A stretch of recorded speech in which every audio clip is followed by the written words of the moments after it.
रामनगर नाम का एक बहुत ही सुंदर गांव था। एक दिन वहां के राजा चिंता में डूबे हुए थे। तो उनके मंत्री पूछते हैं, राजा साहब क्या हुआ?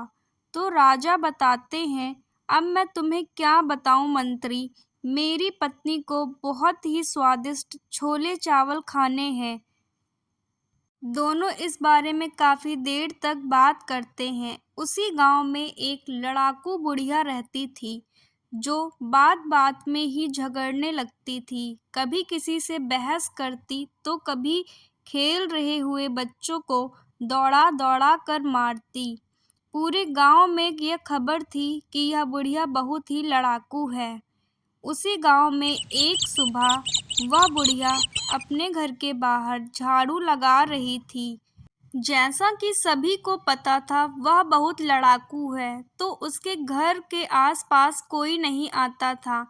फिर भी मीना एक दिन उसके पास आई और आकर बोली, अरे बुढ़िया दादी, क्या कर रही हो? बुढ़िया गुस्से में उसकी तरफ देखती है और बात करने लगती है। तो मीना पूछती है, दादी, आपके घर से बड़ी ही स्वादिष्ट खुशबू आती है, क्या बनाया करती हो आप? बुढ़िया गुस्से में उसे वहां से दौड़ा कर भगा देती है और बोलती है, बड़ी आई मुझसे पूछने वाली कि मैंने क्या बनाया है, जा यहाँ से। उसी दिन दरबार से एक आदमी गांव में चिल्ला चिल्ला कर कहता है, जो भी राजा को स्वादिष्ट छोले चावल बनाकर खिलाएगा, राजा उसे इनाम में सोने की असरफियां देंगे। इसी बारे में चर्चा हो ही रही थी कि हरिकंस चाचा के कानों में भी यह खबर पड़ जाती है। तभी वह बुढ़िया भी अपना मिट्टी का घड़ा और कुछ सामान लेकर जा रही होती है। तो पूछने लगती है गांव के लोगों से, क्या यह बात सच है? तो गांव वाले उसे बताते हैं, हाँ दादी, यह बात सच है। लेकिन आपको कहाँ ही बनाने आते होंगे स्वादिष्ट छोले चावल? बुढ़िया गुस्से में देखती है और जवाब देती है, भला तूने कभी खाए भी हैं मेरे हाथ के छोले चावल? बड़ा आया मुझे बोलने वाला, और गुस्से में बड़बड़ाती हुई वहां से चली जाती है अपनी घर की ओर, पैरों को पटकती हुई। और घर जाकर मिट्टी के बर्तन में स्वादिष्ट छोले चावल बनाती है। छोलों की खुशबू से मीना उसके घर से गुजर ही रही होती है कि खिंची हुई चली आती है और खिड़की के बाहर से चुपचाप खड़े होकर देखती है कि बुढ़िया क्या और कैसे बना रही है। उधर हरिकंस चाचा भी हाथ में सिलबट्टा लिए हुए अपने घर में जा ही रहे थे।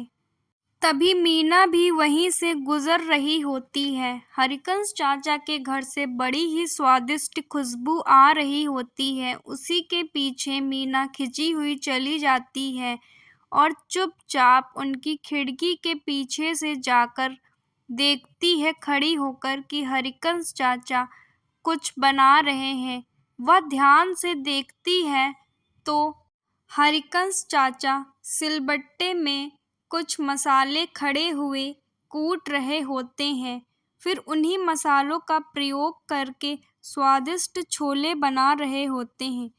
छोले कुछ ऐसे कि खुशबू से मन खुश हो जाए, मुंह में पानी आ जाए, खाने का मन कर जाए। तभी हरिकंस चाचा अपने घर से बाहर निकलते और मीना की तरफ आते हैं। मीना थोड़ी डर जाती है। हरिकंस चाचा पूछते हैं, क्या हुआ मीना, तुम यहाँ क्यों खड़ी हो? तो मीना थोड़ा घबराती है, फिर जवाब देती है, अरे हरिकंस चाचा, मैं तो बस ऐसी ही आई थी, सोचा थोड़े आम ही तोड़वा लूं हरिकंस चाचा से, आज बड़ा मन कर रहा है खाने का। हरिकंस चाचा उसे आम तोड़कर दे देते हैं।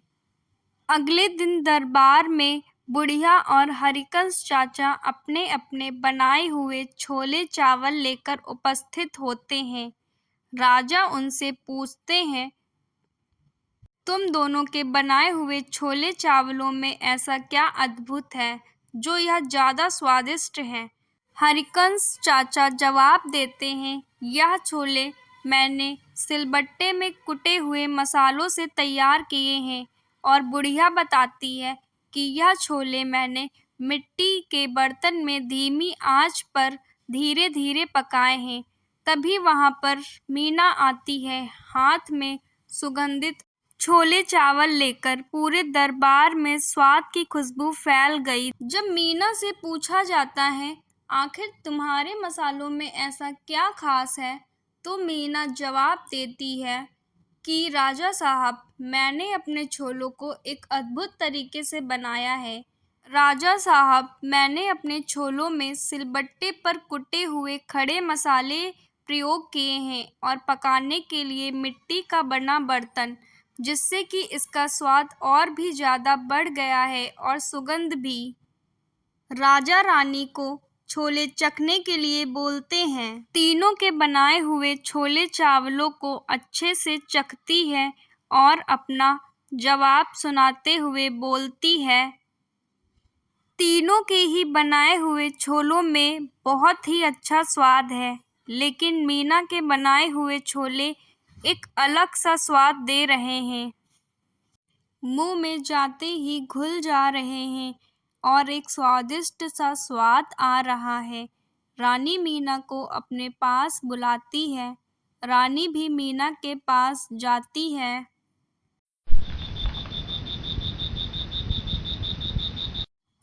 रानी उठती हैं और मीना को शाबाशी देते हुए सोने से भरा हुआ घड़ा उसे देती हैं। यह